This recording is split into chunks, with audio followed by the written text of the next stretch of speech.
एक लड़के को पता चलता है कि उसके फादर का किसी लड़की के साथ अफेयर चल रहा है। इसके बारे में उसने और भी जाना तो उस लड़की के साथ उसका भी अफेयर हो जाता है। मतलब एक साथ फादर और सन, इनका एक ही लड़की के साथ अफेयर चल रहा था। अब आगे क्या होगा ये आज की हमारी मूवी तो only living boy in New York, इसमें हम देखेंगे। अगर आपको वीडियो अच्छा लगता है तो प्लीज इसे लाइक और कमेंट जरूर कर दीजिएगा। अब बिना किसी देरी के एक्सप्लेनेशन स्टार्ट करते हैं। मूवी स्टार्ट होती है और हम हमारे मेन कैरेक्टर थॉमस को देखते हैं। थॉमस अपने फ्रेंड के साथ, जिसका नाम है मिमी, एक आर्ट गैलरी में आया हुआ था। उसे एक्चुअल में एक राइटर बनना है और इसी के लिए आजकल वो स्ट्रगल कर रहा है। उसकी फैमिली रिच है, उसके फादर पब्लिशिंग में काम करते हैं, पर फिर भी उनसे वो हेल्प नहीं लेना चाहता। थॉमस मिमी से बहुत प्यार करता है, पर मिमी का ऑलरेडी एक बॉयफ्रेंड है। एक रात इन दोनों ने साथ बिताई थी जो इन दोनों के लिए बहुत ही ब्यूटीफुल थी। आज मिमी ने थॉमस से कहा मुझे एक वर्कशॉप के लिए एक अलग कंट्री में जाना पड़ेगा। थॉमस इस बात से बहुत अपसेट हो गया। उसकी लाइफ में एक ही कांस्टेंट है और वो है मिमी। उससे वो बहुत प्यार करता है, इस तरीके से उसे जाने नहीं दे सकता। ये सारी बातें उसने उससे कही, पर मिमी कहती है कि हम दोनों में क्या है ये हमें अब तक पता नहीं है, मेरा बॉयफ्रेंड है। थॉमस मिमी से कहता है जो रात हमने साथ में बिताई थी वो बहुत ही स्पेशल थी, पर मिमी को ऐसा नहीं लगता।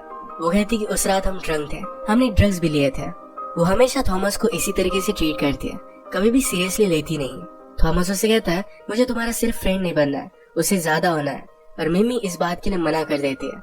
थॉमस इस तरीके से अपनी फीलिंग्स जताने के बाद भी मिमी का फ्रेंड नहीं रह सकता था। ये बात उसने मिमी से कही तो इस बात से वो अपसेट हो गई। इसके बाद जब वो घर पर आया तो एक स्ट्रेंजर उससे बात करता है, कहता है कि तुम बहुत ही अपसेट लग रहे हो, क्या लड़की का मामला है? तो उसका नाम क्या है? थॉमस को तो पहले अजीब लगा, पर वो कहता है उसका नाम है मिमी। ये स्ट्रेंजर उससे कहता है मैं तुम्हें हेल्प कर सकता हूँ, अगर तुम मुझे उसके बारे में बताओ तो शायद वो तुम्हारी गर्लफ्रेंड हो जाएगी। थॉमस को ये बात बहुत ही अजीब लगी। इस बात को इग्नोर कर अपने रूम में चला जाता है। इस स्ट्रेंजर का नाम था गेराल्ड, पर थॉमस को उसका रियल नेम अब तक पता नहीं है। ये मूवी में उसे आगे पता चलेगा। गेराल्ड की बात पर थॉमस ने सोचा और फिर उसके पास वो फिर से वापस आ जाता है। थॉमस ने अपनी पूरी प्रॉब्लम के बारे में गेराल्ड से बात की।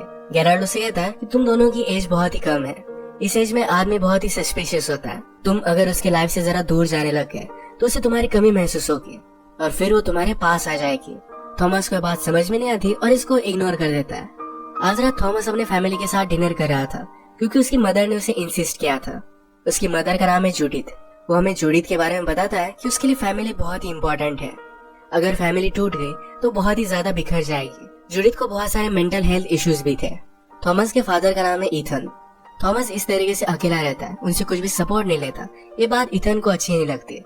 थॉमस भी अपने फादर ईथन को बहुत ज्यादा हेट करता है।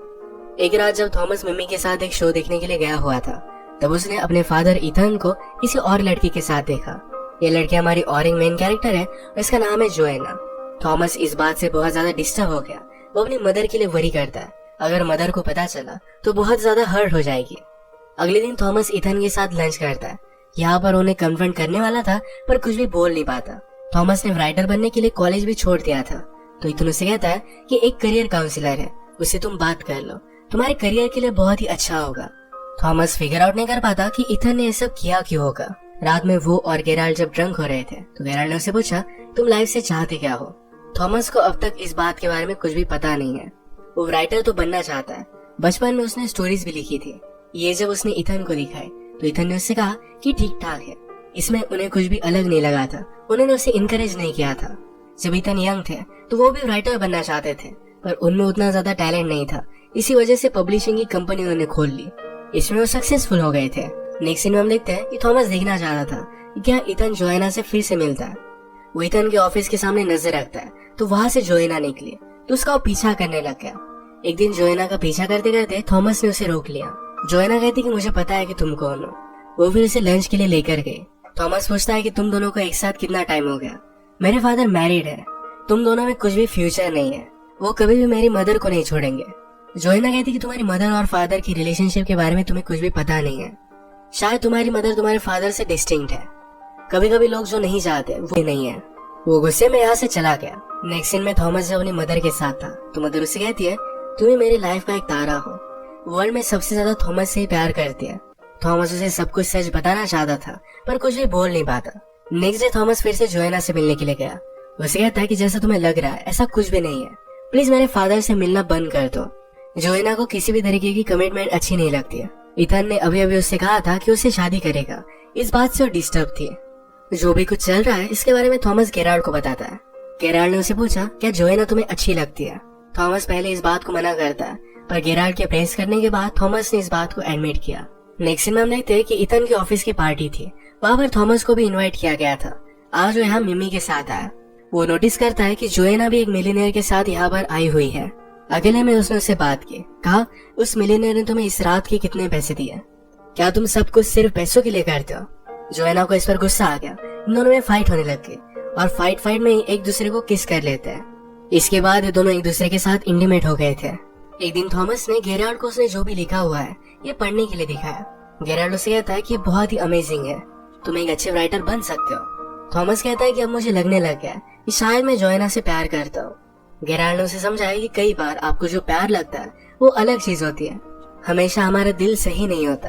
अगले दिन इथन ने थॉमस को अपने ऑफिस में कुछ बात करने के लिए बुलाया हुआ था। थॉमस को लग रहा था कि शायद उसके और जोएना के बारे में इथन को पता चल गया है। इथन कहता है, तुम मुझे कुछ बता नहीं रहे हो, तुम्हारी करियर काउंसलर के साथ अपॉइंटमेंट थी, तुम गए ही नहीं। थॉमस कहता है कि मुझसे गलती होगी, मैं कुछ ना कुछ तो कर लूंगा। थॉमस जब घर पर आया तो गेराल्ड अपने रूम में नहीं था। वहाँ पर उसने गेराल्ड की बुक देखी। अभी उसे गेराल्ड का नाम सही तरीके से पता चला। उस पर रिसर्च करने के बाद उसे पता चलता है गेराल्ड एक बहुत ही अच्छा राइटर है। उसने अब तक 12 बुक्स लिखी हुई है। आजकल गेराल्ड थॉमस के बारे में बुक लिख रहा था। थॉमस को अच्छा लगता है कि गेराल्ड को उसकी राइटिंग पसंद आई। एक दिन थॉमस ने नोटिस किया कि जोएना अभी इथन से मिल रही है।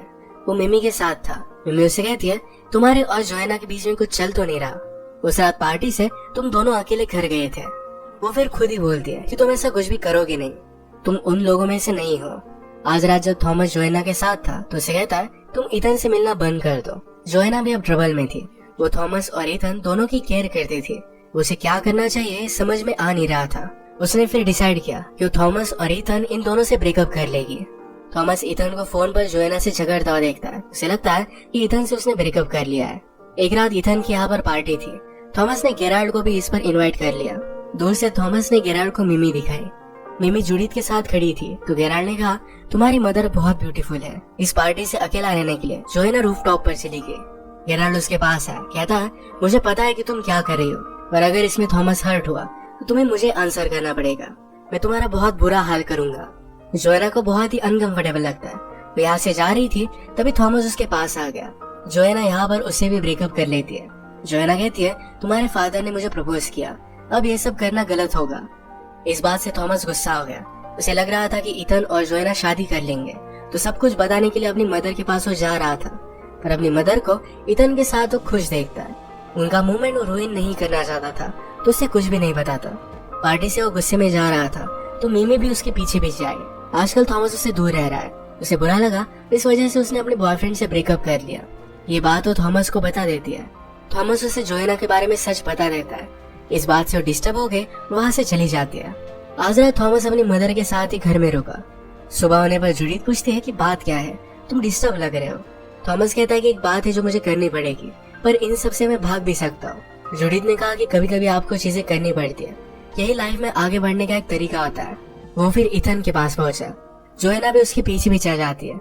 जोएना नहीं चाहती थी कि इथन को कुछ भी पता चले, पर थॉमस उसे सब कुछ बता देता है। इथन इस पर बहुत ज्यादा गुस्सा आ जाता है। कहता है कि मैंने तुम्हारे साथ सब कुछ सही किया, तुम जो डिजर्व करते थे ये सब कुछ मैंने तुम्हें दिया। उसे मार सकता था पर अपने आप को कंट्रोल कर लेता है। रोते रोते वहां से वो चला गया। जोएना थॉमस को उसके बचपन की एक तस्वीर दिखाती है। जोएना ने कहा कि इथन ने तुम्हारे लिए क्या किया इसके बारे में तुम्हें पता भी नहीं है। ये तस्वीर जब थॉमस देखता है तो इस तस्वीर में गेराल्ड भी है। वो बचपन में उसका गेम देखने के लिए आया हुआ था। थॉमस फिर घर पर आया और गेराल्ड की बुक को पढ़ता है। इससे उसे सब कुछ चीजें पता चलती है। एक्चुअल में गेराल्ड, इथन और जूडिथ ये यंग एज में फ्रेंड हुआ करते थे। इथन और जूडिथ की शादी हो गई थी। बहुत साल बीत गए और उन दोनों को बच्चा नहीं हुआ था। ये मेडिकल प्रॉब्लम इथन की थी। अब इथन और जूडिथ ने मिलकर डिसाइड किया कि किसी की हेल्प लेंगे। ये दोनों गेराल्ड को लाइक करते थे तो गेराल्ड से उन्होंने हेल्प ली। जूडिथ और गेराल्ड ने एक बहुत ही रोमांटिक सी रात बिताई। जूडिथ इसके बाद प्रेग्नेंट हुई। उसी का बेटा थॉमस है, यानी कि थॉमस एक गेराल्ड का ही बेटा था। अब थॉमस और गेराल्ड जब बात करते हैं तो हमें पता चलता है गेराल्ड और जूडिथ हमेशा से एक दूसरे से बहुत प्यार करते थे। थॉमस को अच्छा बचपन मिल पाए, इथन और जूडिथ में कुछ भी डिवोर्स ना हो, इस वजह से गेराल्ड इन्हें छोड़कर चला गया था। इथन और जूडिथ में अब कोई भी प्यार नहीं था, पर फिर भी वो थॉमस के लिए एक साथ रह रहे थे। कभी कभी गेराल्ड जब थॉमस को मिस करता तो उसका गेम देखने के लिए आया करता था। उसे दूर से ही देखकर उसे बहुत अच्छा लगता। अब बहुत सालों बाद उसे लगा कि थॉमस से उसे मिलना चाहिए। थॉमस में जो टैलेंट है इसे बढ़ावा देना चाहिए। इस वजह से फिर से उसकी लाइफ में वापस आ गया था। ये दोनों जब बात करते तो थॉमस को बहुत अच्छा लगा। उसे अच्छा लगा कि उसका टैलेंट अपने फादर से आता है। वो फिर अपनी मदर से मिलने के लिए गया। सारी चीजों को उसने एक्सप्लेन किया। जूडी पूछती कि गेराल्ड कैसा है। वो भी उससे प्यार करती है, हमेशा उसके बुक्स पढ़ती है। अब मूवी में हम देखते हैं कि 1 साल बीत चुका है। थॉमस ने अपनी एक बुक कंप्लीट कर सेल भी किया। आज उससे मिलने के लिए फिर से इथन आया हुआ था। सब कुछ चीजें क्लियर होने के बाद इन दोनों में फिर से रिलेशनशिप बहुत ही अच्छी हो गई है। वो इथन को अपने फादर की तरह ही मानता है। जोएना सचमुच में इथन से बहुत प्यार करती थी, तो अब ये दोनों एक साथ है। गेराल्ड ने भी अपनी बुक को पब्लिश कर दिया था। जूडिथ और गेराल्ड 20 साल बाद एक दूसरे से मिले और अब एक साथ थे। थॉमस इन दोनों को देख